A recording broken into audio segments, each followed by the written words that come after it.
Comienza el Catecismo de la Iglesia Católica, un programa dirigido por el Padre Luis Fernando de Prada.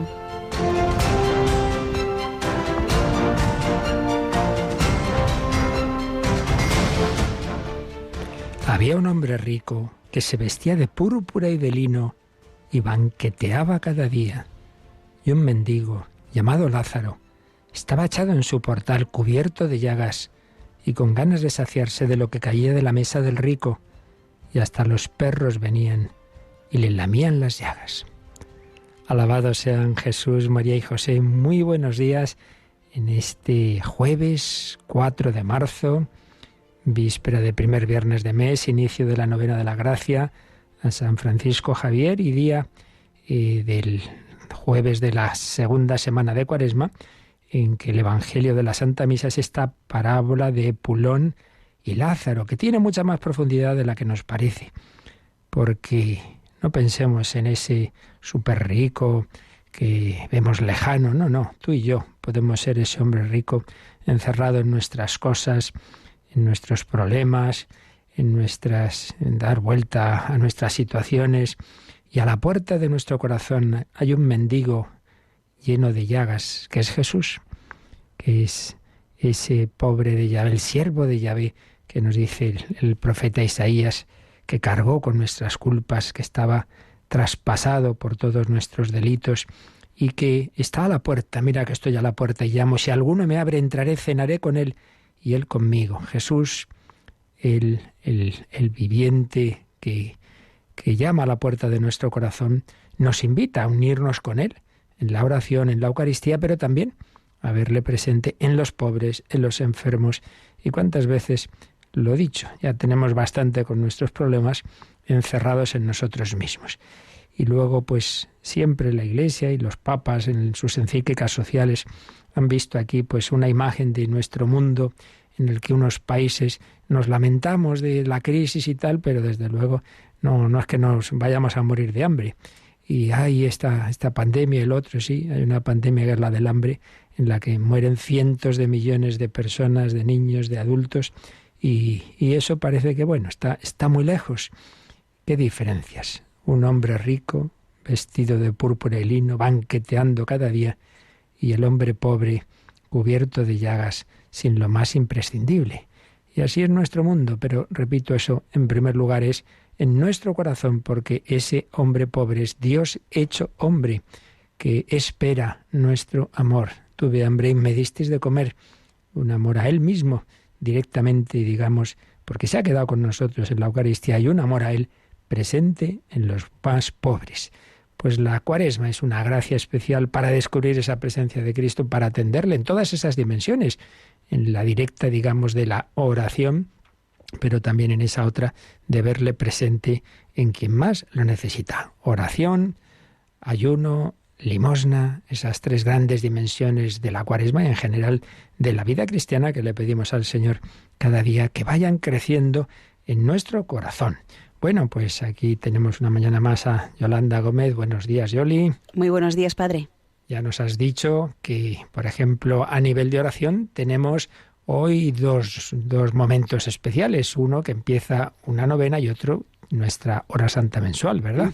La novena de la gracia en honor de San Francisco Javier, que vamos a emitir a las 6:30 de la tarde, las 5:30 en Canarias, y luego esa hora santa que van a poder seguir también nuestros oyentes a través de nuestra web con imágenes a partir de las 11 de la noche, las 10 en Canarias.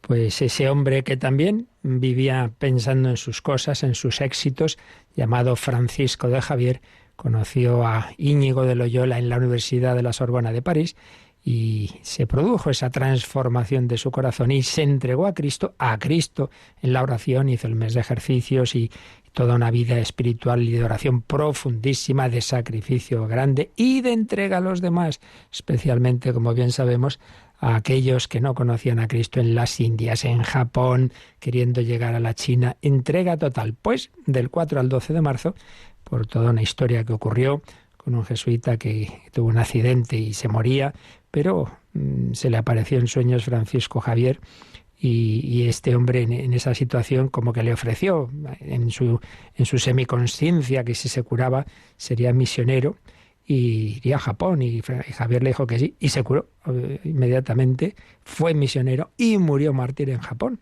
Bueno, pues a raíz de aquel acontecimiento y de otras gracias que recibieron personas por intercesión de San Francisco Javier, comenzó esta novena de tan arraigada tradición, especialmente en Navarra, pero bueno, no solo. Un servidor de jovencillo, pues las primeras peregrinaciones, primeros momentos así de adolescente en que participé en grupos cristianos fue precisamente la Javierada, que lamentablemente pues no se puede hacer como se hacía por la situación de la pandemia, y esta novena de la gracia, que también con una asistencia muy reducida, razón de más para que Radio María haya hecho un año más un esfuerzo para poderosla ofrecer. Entonces lo que tendremos será lo que es la meditación, que cada día predica un sacerdote de la diócesis de Pamplona, también el obispo don Francisco el domingo y don Juan Antonio el obispo auxiliar el sábado. Y entonces eso lo tendremos a las 6:30 de la tarde todos estos días, esa meditación y la oración de la novena. Y esta noche, en efecto, nuestra hora santa, víspera de primer viernes de mes. Jesús llama a nuestro corazón. Vamos a estar en adoración y intercesión, porque la oración cristiana siempre piensa en los demás, no solamente en nosotros. Eso sí, os recuerdo que ya no es día para llamar esas intenciones de oración que queréis que estén a los pies del altar. Ayer ya se cerró ese documento, que siempre se espera el último día. Me encuentro siempre a las pobres del teléfono mareadas porque no para de sonar. Tenemos todo el mes para ir llamando, pero bueno, así somos. En cualquier caso, hoy ya no llaméis, por favor, para ello, que el Señor de todas maneras sabe esas intenciones. Y también queremos recordar, Yolanda, que hay esa iniciativa de la Familia Mundial de Radio María, en estos momentos difíciles, no solo por la pandemia a nivel físico, sino las pandemias morales, las crisis de fe, la apostasía silenciosa, personas que no pueden ir a hacer oración, que no pueden ir a la Eucaristía, quiero decir, en las iglesias, y se ha propuesto pues tantas naciones donde está Radio María, todos los primeros viernes de mes, que insistamos no solo en la oración, sino también en el ayuno. Así que mañana, pues esa invitación que bueno, muy propia de un viernes de Cuaresma, más que nunca, ¿verdad?, a tener un tiempo de sacrificio. Luego al final, tiempo de preguntas, explicaremos un poquito más porque había alguna pregunta al respecto, esto del ayuno. Así que novena de la gracia, que empieza a las 6:30, una hora antes en Canarias, una hora menos en Canarias, perdón, y la hora santa esta noche. Bueno, y mañana, Yolanda, comienza un acontecimiento histórico, ¿verdad? Ese viaje apostólico del Papa Francisco a Irak, que va a ser la primera vez que un Papa visita este país. Y nosotros pues vamos a retransmitir alguno de los eventos que van a tener lugar ahí. Mañana, viernes, después del informativo, hacia las 2:30 de la tarde, vamos a tener esa conexión del encuentro que el Papa va a tener pues con los obispos, con los sacerdotes religiosos, en fin, pues ahí estaremos. Será el primer momento y en efecto resulta que algunos acordará que San Juan Pablo II, con toda la ilusión que tenía de la celebración del gran jubileo del año 2000, quiso haberlo preparado el año anterior, en 1999, peregrinando al lugar de partida del peregrino de la fe, que fue Abraham, nuestro padre en la fe, Ur de los Caldeos. Pero estaba entonces Saddam Hussein y en una situación política muy complicada, que de hecho, como sabéis, poco tiempo después llegó aquella guerra tremenda y entonces no pudo ser. Entonces nunca ha habido un papa en Irak. Pues es la primera vez que un sucesor de San Pedro va a Irak. Pues mañana tendremos un sacerdote iraquí con nosotros a las 2:30 de la tarde, después del informativo, y con él pues tendremos esa retransmisión de ese encuentro del Papa con la vida consagrada en una catedral en la que hace unos 10 años hubo un atentado terrible, murieron unas 50 personas, era Al-Qaeda con aquellos atentados, y los dos sacerdotes que estaban celebrando la Santa Misa, a los que el Papa pues hará un homenaje también, en esa catedral será ese encuentro que mañana retransmitiremos. Bueno, pues vamos adelante, el Señor nos llama a todos a seguirle, nos llama a todos a la santidad, y vamos a dedicar un último programa a esta niña madrileña que pequeñita tuvo también ese espíritu misionero de ofrecer su enfermedad, de vivir con fe, con esperanza, con amor, que estamos llamados a la vida eterna, que uno puede vivir 90 años y otro 10, como esta niña Pilina, pues hoy recogemos unas últimas reflexiones del padre López Quintas sobre su vida. Y pedimos al Señor que por la intercesión de San Francisco Javier y de todos los santos y de aquellos que no están canonizados, pero que Dios sabe que realmente están ahí, que han vivido una vida cristiana heroica, que nos ayude a todos nosotros también a seguir a Cristo, que eso es lo importante, que eso es lo que queda. A vivir, a no ser como ese rico encerrado en nuestras cosas, sino que atendamos a ese pobre Lázaro que llama a la puerta de nuestro corazón.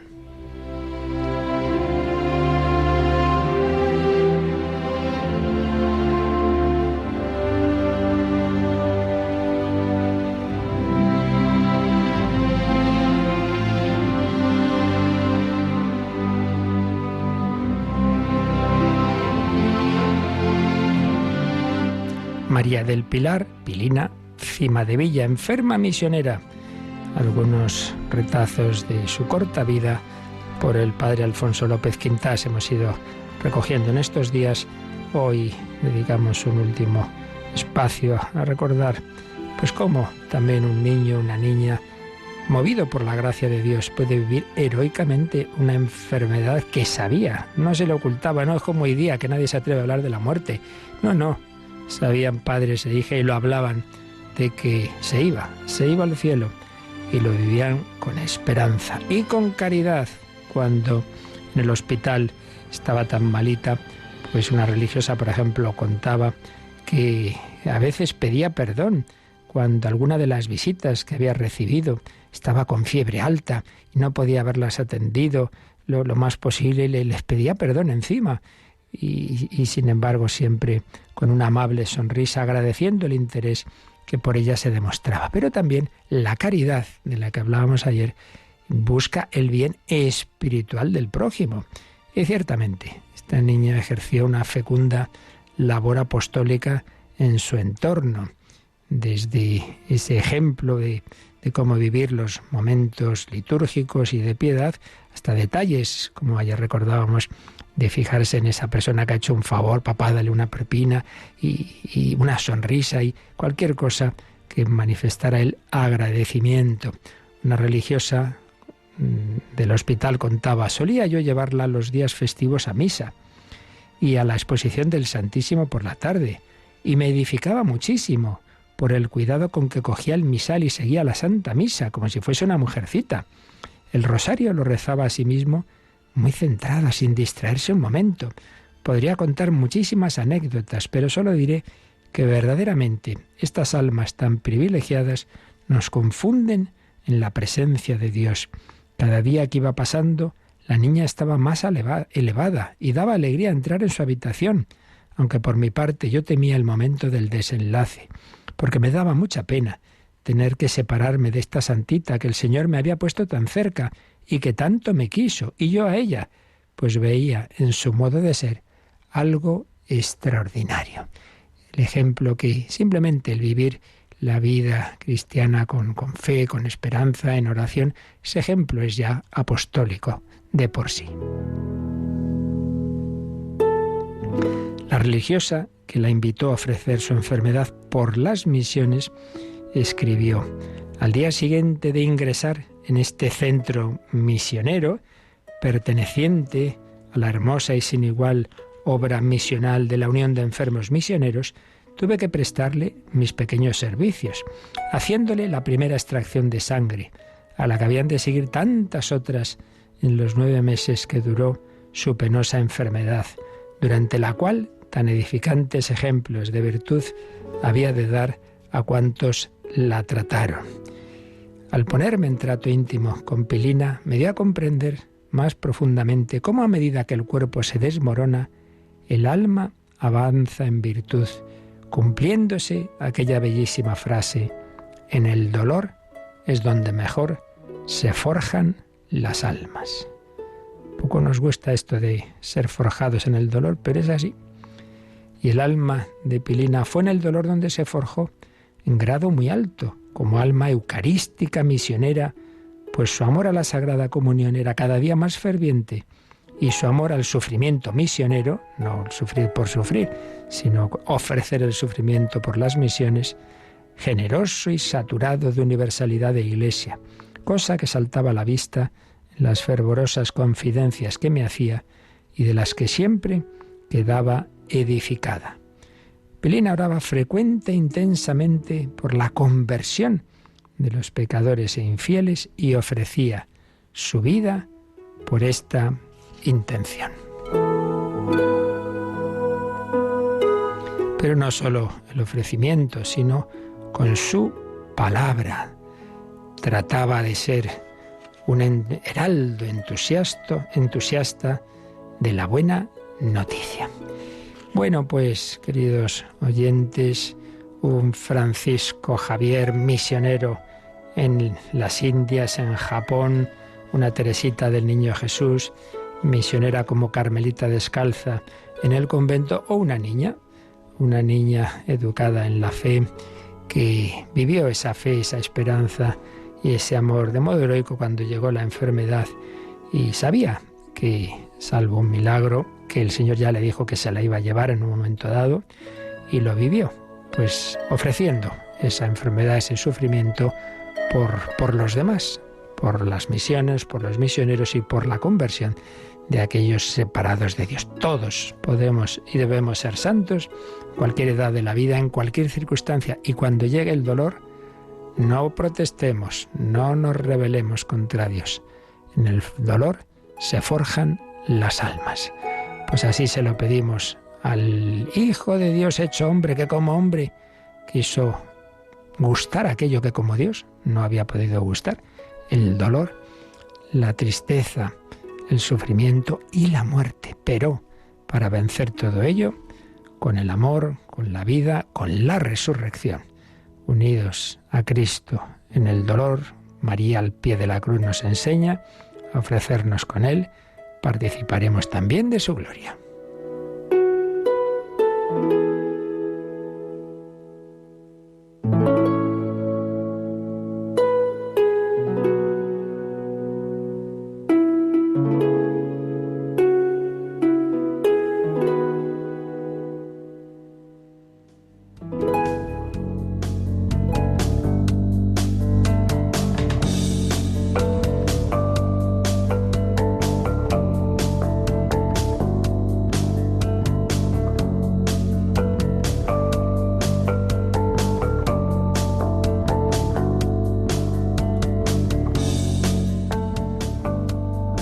Para lo cual, evidentemente, necesitamos la gracia de Dios, la comunicación del Espíritu Santo que nos une a Jesucristo. No soy yo quien vive, es Cristo quien vive en mí, dice San Pablo, y vivo de la fe en el Hijo de Dios que me amó y se entregó a la muerte por mí. Cristo quiere vivir en ti, empieza a vivir en cada uno de nosotros de una manera inicial y fundamental en el bautismo. Pero esa unión a la que nos invita está llamada a ir creciendo a lo largo de la vida, como cualquier amistad, como un noviazgo, como un matrimonio, como una filiación profunda, una comprensión de padres, hijos, esposos, amigos. Bueno, pues el Señor nos llama a tener una relación personal con Él. Y el modo privilegiado, no único, pero sí el privilegiado de encuentro con Él, son los sacramentos. Estamos viendo los sacramentos de Cristo, cómo han sido instituidos por el Señor y cómo la Iglesia ha ido profundizando en algo que ya tenía su fundamento en la propia vida del Señor. Y vamos a releer el número en el que se afirma este enraizamiento de los sacramentos en la vida de Cristo, y vamos a intentar, que no va a ser fácil, pues resumir lo que sería para muchísimos días, pero que nos demos, por lo menos tengamos un poquito de idea y veamos qué belleza nos manifiesta esas claves de cómo la vida de Jesús estaba ahí, los fundamentos de lo que ahora son nuestros encuentros con Él a través de los sacramentos. Vamos a releer, Yolanda, este número 1115. Las palabras y las acciones de Jesús durante su vida oculta y su ministerio público eran ya salvíficas. Anticipaban la fuerza de su misterio pascual, anunciaban y preparaban aquello que Él daría a la Iglesia cuando todo tuviese su cumplimiento. Los misterios de la vida de Cristo son los fundamentos de lo que en adelante, por los ministros de su Iglesia, Cristo dispensa en los sacramentos, porque lo que era visible en nuestro Salvador ha pasado a sus misterios. Así pues, el fundamento y la preparación de lo que hoy son esos modos de encuentro con Cristo en la Iglesia, que son los sacramentos, está en la vida de Jesús. Y concretamente lo que llamamos, y vimos en su día con mucha calma, los misterios de la vida de Cristo. Las diversas situaciones que Cristo fue viviendo, el Hijo de Dios hecho hombre, dice este número, son los fundamentos de aquello que hoy día Jesucristo nos comunica a través de los ministros de la Iglesia en los sacramentos, porque la última frase que ha leído Yolanda del 1115 es una cita de San León Magno, aquel gran papa que dijo: lo que era visible en nuestro Salvador ha pasado a sus misterios. Los misterios de la vida de Cristo, misterios invisibles que se comunican a través de ritos visibles que llamamos sacramentos. Bien, como os decía, vamos a intentar, y soy consciente de que no lo podemos hacer bien, digámoslo así, pero al menos una visión de conjunto de cómo en la Sagrada Escritura, y concretamente, claro, en el Nuevo Testamento, están los fundamentos de lo que luego a lo largo de los siglos hemos ido descubriendo que nos había dejado el Señor y que se ha ido llamando pues los sacramentos, se ha ido precisando. Pero como está, ya digo, en la vida del Señor y en sus palabras está el fundamento de ello. Lo vamos a hacer intentando sintetizar lo más posible, pues un tratado realmente extraordinario. Yo tengo que decir que muchas veces explicar las cosas no me viene muy bien, porque claro, hace años que estudió uno cosas y entonces descubre nuevos libros y uy, qué bien está esto. Yo no lo había visto tan bien explicado como lo que son los sacramentos, como en una obra bastante reciente del padre José Granados, Tratado General de los Sacramentos. Bien, entonces es un manual, es una síntesis, pero de muchísima profundidad, y yo voy a intentar sintetizar la síntesis, algunos aspectos de lo que nos cuenta sobre cómo todos los sacramentos, en efecto, tienen el fundamento en Jesucristo, y sobre todo, él nos hace ver cómo lo que ya está en la tradición de la Iglesia, ¿no? Que el sacramento modelo de todos y el principal es la Eucaristía,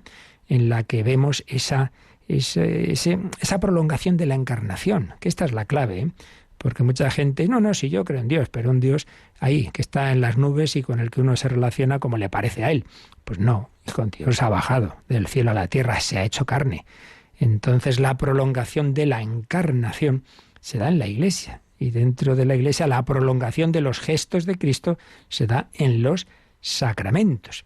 Pues bien, sacramento centro de todo es la Eucaristía, cuerpo, sangre, alma, divinidad, y sacramento que nos une a Cristo, puerta de los demás, el bautismo. Y entre uno y otro, pues los demás sacramentos. Pues así, de una manera, ya digo, inevitablemente superficial y sin poder entrar en detalles, pero recojamos algunas claves de esa presencia de lo que nosotros hoy día llamamos sacramentos en la vida del Señor. Ante todo, como digo, la Eucaristía. Es impresionante esa última cena, que ya está arraigada, y esto también hay que tenerle siempre presente, evidentemente en ritos anteriores del pueblo judío. No nos olvidemos, Jesucristo es el cumplimiento de todo lo que estaba anunciado de siglos, desde hacía muchos siglos, y que Dios fue preparando. Claro, la Eucaristía, ¿dónde la instituye? Pues en una cena pascual, en una cena en que tenía su raíz ni más ni menos que unos 14 siglos antes, en aquel hecho que para Israel siempre es clave, ¿no? La liberación de la esclavitud de Egipto, tras aquel sacrificio, o con aquel sacrificio del Cordero, cuya sangre servía para poner en las jambas de las puertas y ser liberados de aquella plaga de la muerte de los primogénitos, etcétera. Pues bien, nuestro Señor en esa última cena, que tenía una serie de ritos de alabanza a Dios, de acción de gracias, pues en ese contexto el Señor pues instituye este sacramento. Tomad y comed, esto es mi cuerpo. Lo que os decía antes, la encarnación, cuerpo entregado, la redención, sangre derramada para el perdón de los pecados. Haced esto en memoria mía, en conmemoración mía, mirada al pasado, en ese recordar lo que Dios había hecho con el pueblo de Israel, un recuerdo, ese memorial, ese zícaron, que no es simplemente un recuerdo subjetivo, sino que se hace misteriosamente presente la acción de Dios, y una mirada al futuro. Os digo que no comeré y beberé más del fruto de la vid hasta que lo haga en el reino de Dios. Por tanto, ya como unas claves fundamentales de todo sacramento, esa mirada al pasado, una actualización de los acontecimientos salvíficos de Dios, un momento presente en el que ese Jesús dice yo me quedo con vosotros, y una mirada al futuro y un pedir que sigamos haciendo eso. Haced esto en memoria mía. Y aquí tenemos pan y vino, carne y Espíritu Santo. Pan y vino. Y ahí tenemos otra clave. Los sacramentos se enraizan en la creación, elementos de la naturaleza, el primer don de Dios, la primera obra salvífica es la creación. Creo en Dios Padre Todopoderoso, creador del cielo y de la tierra. Pan, vino, aceite, agua, elementos de la naturaleza que el Hijo de Dios hecho hombre va a usar para prolongar su presencia en medio de nosotros. Y mi cuerpo, mi sangre, y recordamos la creación del hombre según el Génesis, como Dios modela al hombre, le insufla el Espíritu. Pues bien, pan y vino, cuerpo y sangre, elementos materiales, el Espíritu, el alma humana y el Espíritu Santo que Jesús nos va a comunicar. Vamos diciendo así cosas aparentemente, digamos, sueltas, son como elementos de un puzzle que luego irán cuadrando, irán formando pues esta maravilla que es la acción de Cristo en su Iglesia, en el cuerpo místico, a través de los sacramentos. Acción de gracias al Padre, se celebra, instituye la Eucaristía en ese rito de la alianza, institución de la nueva alianza, sangre de la alianza nueva y eterna. ¿Cuántas alianzas había habido desde el principio, verdad? Noé, Abraham, Moisés. Bueno, pues llega la alianza definitiva, porque se trata de casarnos con Dios, de tener alianza definitiva con Dios, como en Jesucristo. Dios se ha hecho hombre para desposar a la humanidad. Tiene nuestra misma naturaleza, Él es el esposo. Entonces sellamos, al ir a la Eucaristía, al comulgar, es como decir a Jesús, sí, renuevo mi alianza contigo, quiero cumplir todo lo que te he prometido. Bueno, pues una mirada rápida a ese momento fundamental de la Eucaristía. Y por otro lado, claro, Jesús siempre como hijo del Padre, Él mira hacia lo alto, Él le da gracias al Padre. Al unirnos con Cristo, pues Él nos incorpora a su vida filial y entrega por los demás, en cuerpo entregado por vosotros, sangre derramada por todos los hombres. Al comulgar, al participar en la Eucaristía, por un lado, mirada a lo alto, nos unimos al Padre, le damos gracias, pero por otro lado, nos da una fuerza para la caridad fraterna. Eucaristía. Y bautismo. Entonces, aquí en el bautismo tendríamos que hacer referencia, en primer lugar, al bautismo de Juan Bautista. Claro, es el precursor del Señor. Y Jesús quiso ser bautizado por Juan. Esto nada es casual, nada es casual. Jesús entra en ese río Jordán y cuando es bautizado por Juan se produce esa teofanía. Se abre el cielo, desciende la paloma, símbolo del Espíritu Santo, se oye la voz del Padre, este es mi Hijo, el amado, el predilecto, escuchadlo. Bueno, pues un primer dato, ¿no? Ese bautismo de Jesús, que Él ha querido participar de Él. Pero luego además Jesús dice en alguna ocasión, tengo que ser bautizado con un bautismo, y está haciendo alusión a su pasión. Están viendo ya cómo ese bautismo simbólico que Él recibió en el Jordán anticipaba el bautismo en el fuego del Espíritu Santo, en el fuego del amor, en el que se iba a entregar en la cruz. Bautismo, alusión a su muerte, a su resurrección. Y luego, pues como bien sabemos, el Evangelio de San Mateo termina con ese envío misionero. Id y bautizad, id y haced discípulos bautizándolos en el nombre del Padre y del Hijo y del Espíritu Santo. Pero luego además tenemos en el Nuevo Testamento, aparece por un lado San Pablo, cuánto nos habla del bautismo como incorporación a la muerte y resurrección de Cristo. Y por otro lado, en los Hechos de los Apóstoles vemos cómo los apóstoles empezaron a bautizar. ¿Veis? Elementos que tenemos que ir poniendo en este puzzle y que todos pues están en relación unos con otros, que nos hablan de esa unión con el Señor en el bautismo, que nos incorpora a Jesucristo y nos da también esa dimensión comunitaria. Nos incorpora a Cristo en una familia, en un pueblo, en la Iglesia. Nos hace hijos en el Hijo, nos da esa dimensión filial y fraternal. Pero todo procede, no lo olvidemos una y otra vez, de la encarnación. No seguimos a un Dios abstracto lejano, sino a un Dios que tiene un corazón de carne. Y por ello también nos encontramos con Él a través de aspectos concretos y de pan y vino y agua y aceite, porque nuestro Dios usa los elementos materiales. Él, que se ha hecho carne, el Verbo se hizo carne y sigue teniendo ese cuerpo transfigurado, sí, pero verdadera naturaleza humana.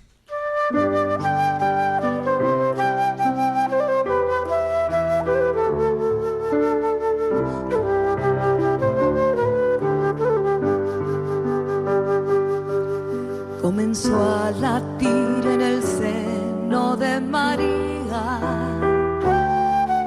un corazón de carne, el corazón de Dios.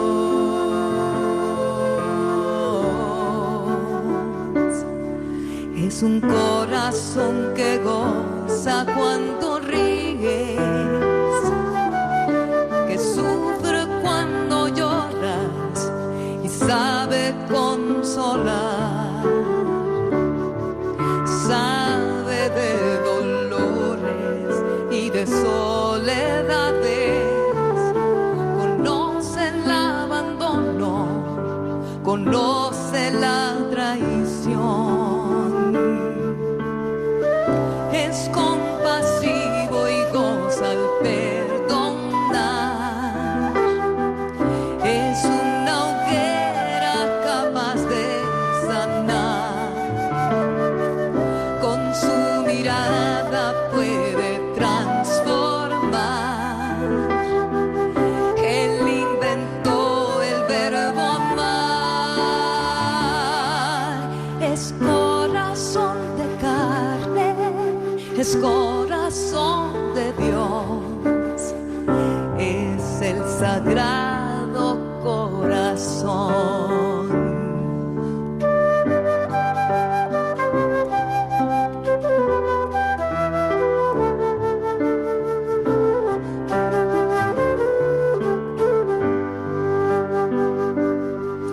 Ese corazón es manso y es humilde, es un lugar seguro para irte a refugiar. Corazón que es fuente de misericordia, de amor hasta el extremo, que late en una cruz. Un corazón que se entregó por mí y que está herido por la ingratitud. Me pides, ámame al menos tú. Vengo a entregarte mi amor. Es corazón de carne, es corazón de Dios, es el sagrado corazón.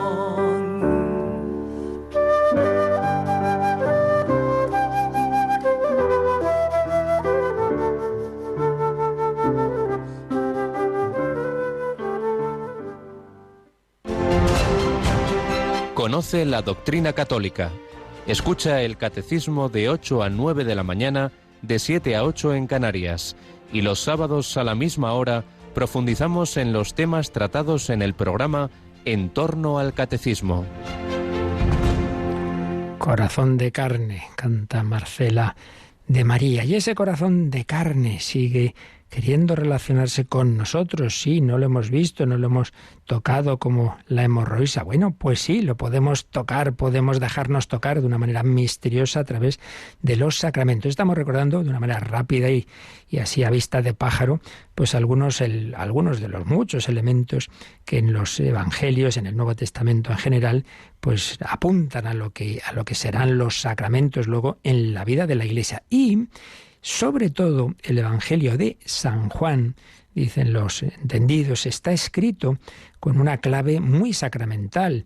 San Juan, como sabemos, es el último evangelio que se escribe y con más perspectiva, ya en ese tiempo de la Iglesia, pues ya después de años de vida de la Iglesia y con una especial luz del Espíritu Santo, profundiza en muchos acontecimientos que él vivió en primera persona y nos da una visión muchas veces más profunda y sobre todo se da cuenta de cómo detrás de lo que habían vivido, que no se habían enterado realmente de la profundidad que tenía cuando vivieron esos acontecimientos los apóstoles con Jesús, luego él se da cuenta de que detrás hay hay mucho elemento simbólico en lo ocurrido, simbólico en el sentido de que detrás de lo visible había otras realidades que el Señor iba anunciando. Y en ese sentido, pues se señala cómo es un evangelio pues muy en clave litúrgica y sacramental. Es decir, que lo que realmente fue la vida de Jesús iba anticipando pues la vida de la Iglesia. Fijémonos que ya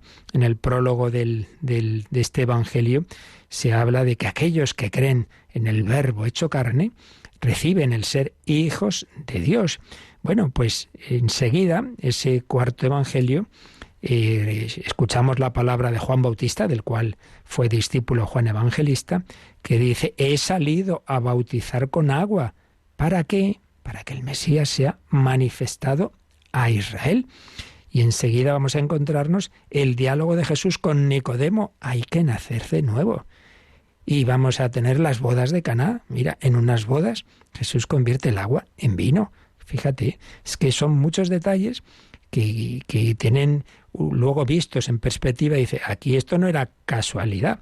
Y por supuesto, el Evangelio termina por un lado en la cruz, cuando dice que del costado de Cristo salió sangre y agua después de la lanzada. Todos los autores de los primeros siglos han visto en esa sangre un símbolo de la Eucaristía, en esa agua un símbolo del bautismo, la vida de la Iglesia. Pero luego Jesús resucita, y lo primero que les dice a los apóstoles en el cenáculo: resucitado, recibid el Espíritu Santo. A quienes perdonéis los pecados les quedan perdonados, a quienes se los retengáis les quedan retenidos. El fundamento clarísimo del sacramento de la penitencia. Pero más aún, realmente es un evangelio que todo él está estructurado, pues haciéndonos ver que a través de lo que San Juan llama los signos es lo que nosotros podríamos traducir milagros, pero al usar la palabra signos, como diciéndonos que detrás hay un sentido espiritual, que más allá del milagro material de convertir el agua en vino, de multiplicar los panes, hay un simbolismo espiritual. Pues claro que sí. El agua se convierte en vino como el vino se va a convertir en la sangre de Cristo. Multiplicación de los panes, como Jesús va a hacer la multiplicación de su cuerpo en la Eucaristía, en todas las Eucaristías del mundo. Bueno, pues un evangelio en el que tenemos detalles que uno ve que tienen que ver con los sacramentos. Ya he dicho la conversación con Nicodemo, el capítulo 3 de San Juan, el ciego de nacimiento, del capítulo 9.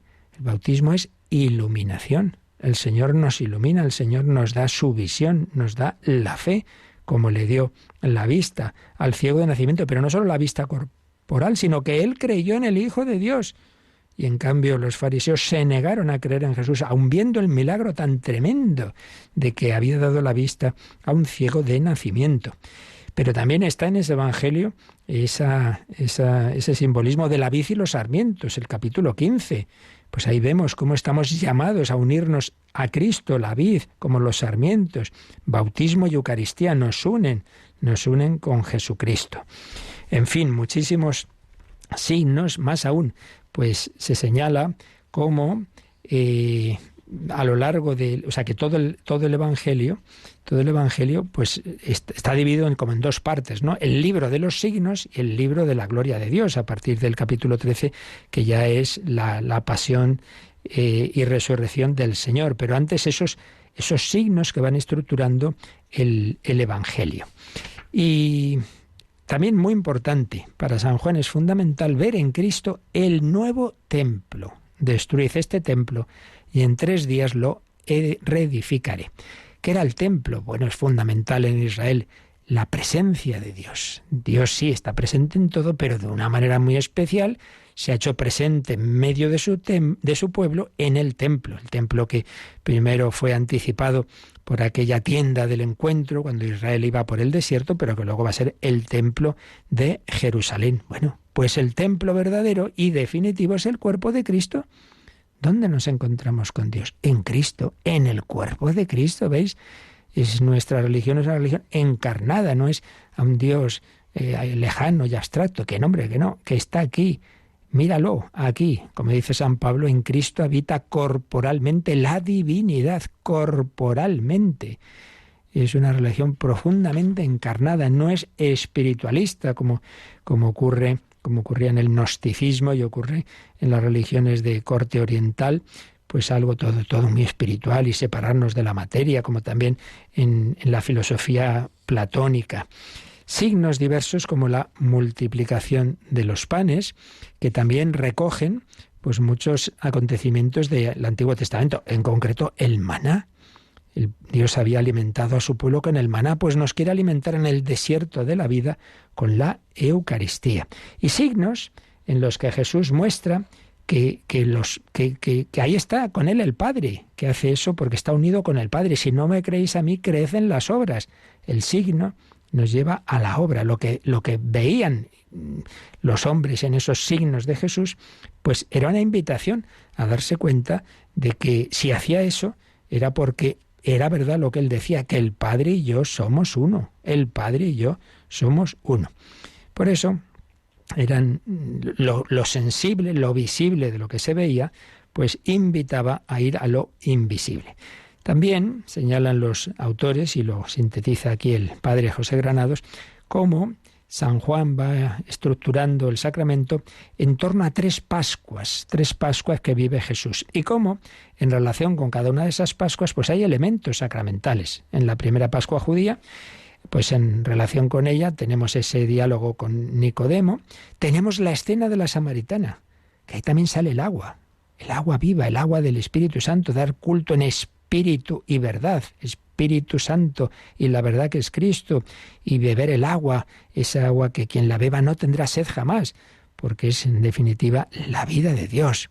También hay otra fiesta judía en la que ocurre el milagro de aquel paralítico de la piscina de Betesda. Piscina nos hace pensar siempre en el bautismo. Segunda Pascua. En relación con la segunda Pascua está la multiplicación de los panes, está el discurso eucarístico del capítulo 6 de San Juan. El que come mi carne y bebe mi sangre tiene vida eterna. Si no coméis la carne del Hijo del Hombre, no tenéis vida en vosotros. Otra vez, que no basta con una oración a un Dios lejano, que no, que hay que comer la carne y la sangre del Hijo de Dios, hecho hombre. Es mi carne por la vida del mundo. Alusión ya también al sacrificio de la cruz. La Eucaristía hace presente de manera incruenta lo que va a ser cruento en la cruz. También está las palabras de Jesús en el capítulo 7 de San Juan, en la fiesta de los tabernáculos, que nos ha explicado el padre Francesco Voltaccio maravillosamente en su programa Las Fuentes de la Fe en Tierra Santa. Está Jesús en el templo, estaban preparados enormes recipientes de agua, candelabros de luz. Bueno, pues Jesús se está identificando con el agua y con la luz. El que tenga sed, que venga a mí y beba el que crea en mí. Yo soy la luz del mundo. Jesús es el verdadero templo. Y tercera Pascua, las moradas. En la casa de mi Padre hay muchas moradas. discursos de la última cena, la vid, los sarmientos, lavatorio de los pies, infinidad de signos, y finalmente, pues destruid este templo.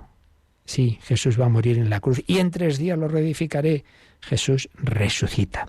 Signos visibles que nos llevan a lo invisible, porque ese hombre al que quieren apedrear, le quieren apedrear porque te haces Dios, claro, porque ese hombre, tú ves la humanidad, pero es la humanidad del Hijo de Dios. Bueno, pues tú ves en los sacramentos, ves al sacerdote, ves el agua, ves el pan, ves el vino, pero con la mirada de fe vemos que ahí está Jesucristo. Y esto es lo que San Pablo, una vez convertido de Saulo en Pablo, pues también nos va a hablar del misterio de Dios, el misterio, que es el misterio, el plan de Dios de hacer una humanidad que recapitule a toda la humanidad con Cristo como cabeza.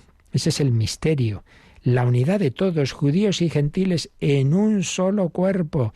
Pero ¿cómo nos incorporamos a ese cuerpo? Por el bautismo, de nuevo, y ese cuerpo es el cuerpo de Cristo, el cuerpo de Cristo, y ese cuerpo de Cristo se alimenta del cuerpo eucarístico, del cuerpo del Señor en la Eucaristía, que San Pablo celebra y que de la que San Pablo nos transmite uno de los relatos de la institución a través de San Lucas, cuando San Pablo cuenta, ¿no? Yo he recibido una tradición que he recibido que a mi vez os transmito, que el Señor Jesús, bueno, ese relato de la institución de la Eucaristía.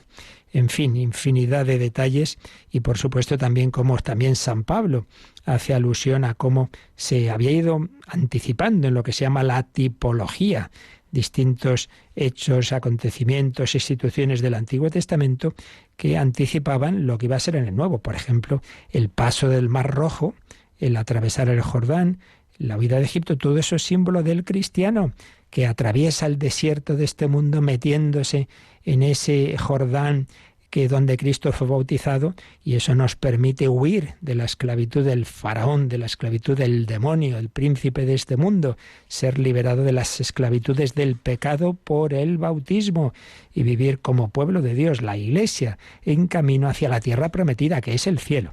En fin, podríamos estar hablando horas y horas de cómo pues todo ese puzzle que es la historia de la salvación recogida en la Sagrada Biblia, desde la primera página del Génesis hasta la última del Apocalipsis, que escribe también San Juan, y ahí todo va cuadrando, va mostrándose ese puzzle precioso en el que estamos todos llamados a entrar en nuestro sitio, donde Dios nos ponga, siempre como miembros del cuerpo de Cristo, al cual nos incorporamos por el bautismo, y los demás sacramentos van profundizando esa unión con Él y entre nosotros, porque repito, no es un hilo directo Jesús y yo, no, sino en su cuerpo místico. Seguiremos con la ayuda del Señor, pues profundizando en esta maravilla de la salvación de Dios a través de lo humano, a través de lo corporal, a través de lo material, porque todo viene del Señor. Pues nos quedamos dándole gracias, invocando esa humanidad de Cristo, que no solo tiene espíritu, que tiene cuerpo,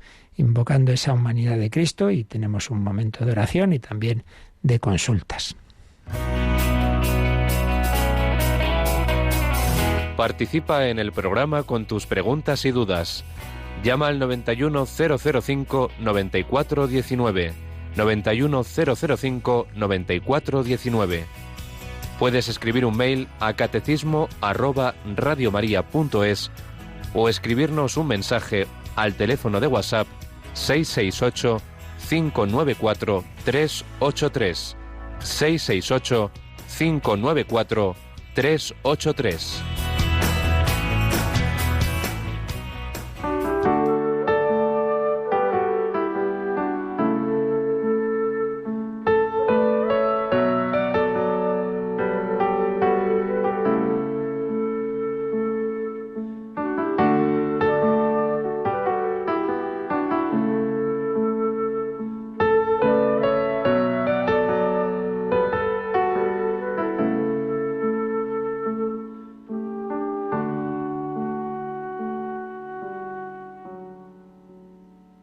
Alma de Cristo, santifícame.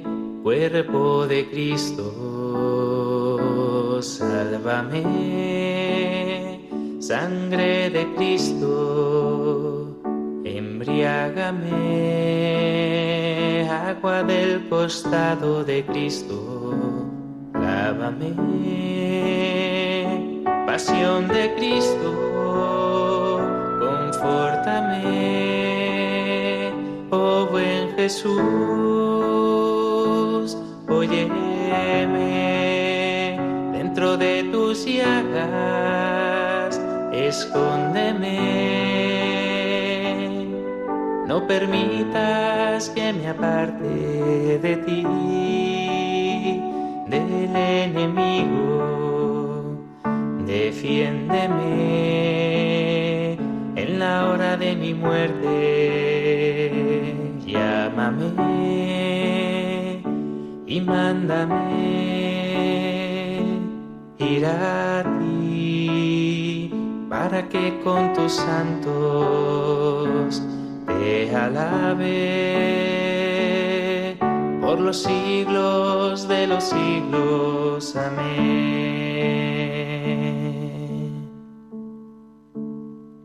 Alma de Cristo, santifícame, cuerpo de Cristo, sálvame, sangre de Cristo, embriágame, agua del costado de Cristo, lávame, pasión de Cristo, confórtame, oh buen Jesús, óyeme, dentro de tus llagas, escóndeme. Dentro de tus llagas, escóndeme, Jesús, ese leproso que cargó con nuestras culpas y ahora esas llagas son nuestro refugio. Bueno, hay un montón de preguntas, algunas pendientes que se nos habían pasado en el WhatsApp. Por ejemplo, nos preguntaba una persona, ¿cómo podemos cumplir las personas mayores con el precepto de ayuno y de abstinencia? Hay que distinguir siempre lo que es, digamos, el precepto como ley de la Iglesia, pedagógicamente, que ayuda pues a vivir el espíritu, y lo que es el espíritu. El espíritu está claro, que es que hay una dimensión de nuestra vida que es participar voluntariamente de la cruz de Cristo. Las principales cruces son las que vienen de la vida, eso está claro. De la providencia de Dios permite, pero también voluntariamente, como el propio Jesús hizo ayuno en el desierto, ¿verdad? Bueno, pues entonces, lo que es propiamente la ley de la Iglesia, la verdad es que es mínima. Ya sabéis, la abstinencia todos los viernes del año. Lo que pasa es que los que no son de Cuaresma puede cambiarse por otra obra de sacrificio, por una oración, por una obra de caridad, y no se puede cambiar, en cambio, en los de Cuaresma. Si el viernes cae en solemnidad, entonces ya no es día de penitencia. Por ejemplo, este año cae San José, que es solemnidad, cae en viernes, por tanto ese día, lo que es la ley. Entonces esa ley de abstinencia, obliga a todo católico desde los 14 años hasta el final de la vida. Por tanto, en principio, pues eso, los viernes y en concreto los de Cuaresma, los demás podría cambiarse, pero siempre es bueno acostumbrarse a hacerlo todos los viernes del año, pues no comer carnes. Pues eso sería la abstinencia. Pero el espíritu es, hombre, que si no comes carne y te tomas una tarta muy rica, pues ya me dirás tú, es, hombre, que uno tenga ese sacrificio de no comer cosas especialmente gustosas. Pero la del ayuno solo obliga desde los 21 años hasta los 59. Claro, esto es una ley eclesiástica que no se ha retocado cuando las edades nuestra vida solía durar menos, ¿no? Pero lo cierto y verdad es que, por tanto, el ayuno como ley no obliga a las personas mayores, porque hoy día a 60 años es un jovencito, ¿verdad? Pero volvemos a lo de antes. Lo importante es el espíritu. Entonces, el ayuno, pues que ayunes de cosas, sean de comida, sean de televisión, sean de lo que sea, ¿verdad? Participar del sacrificio de Cristo, pues de una forma o de otra. Eso es lo realmente importante. Ahora, quien pueda Y os decía que mañana, primer viernes de mes, de Cuaresma además, pues se invita en todas las Radio Marías del mundo a que todos los fieles que puedan, pues ayunen.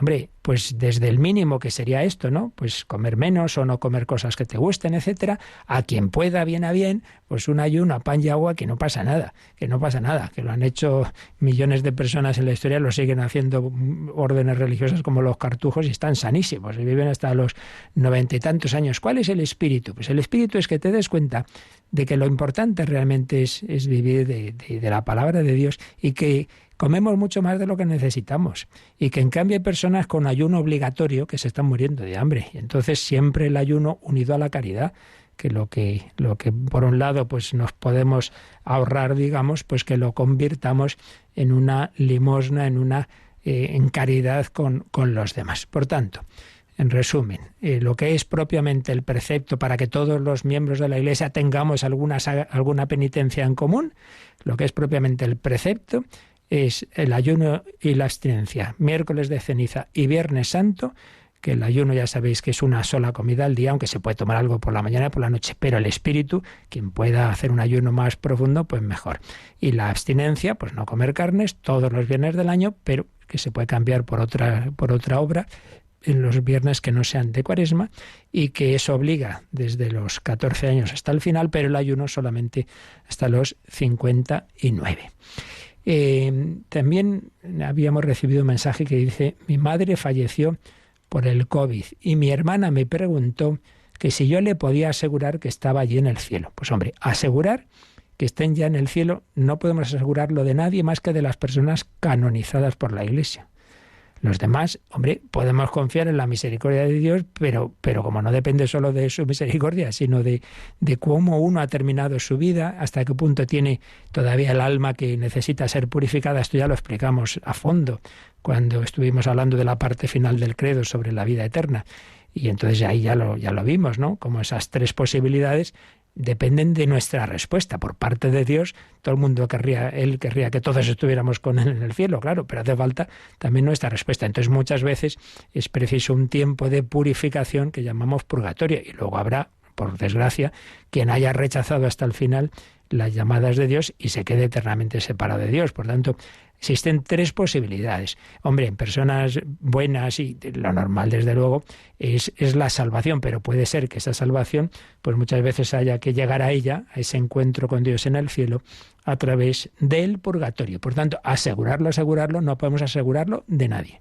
Más que, repito, el que está canonizado, porque justo la canonización, lo principal que significa es esto: esta persona está en el cielo, porque fue modelo de virtudes y al menos al final de su vida, y hoy está en el cielo. De los demás, pues no podemos asegurarlo. Y rápidamente también una pregunta fácil: si los 12 apóstoles están relacionados con las 12 tribus de Israel, pues sí, clarísimamente. El nuevo pueblo de Dios se edifica sobre 12 apóstoles que están anticipados, como tantas cosas del Nuevo Testamento, están anticipados en las 12 tribus de Israel. Bueno, seguiremos el próximo día, y ya sabéis, esta noche, hora santa, con Jesucristo. Os invitamos a uniros a partir de las 11 de la noche, 10 en Canarias. La bendición de Dios Todopoderoso, Padre, Hijo y Espíritu Santo, descienda sobre vosotros. Alabado sea Jesucristo.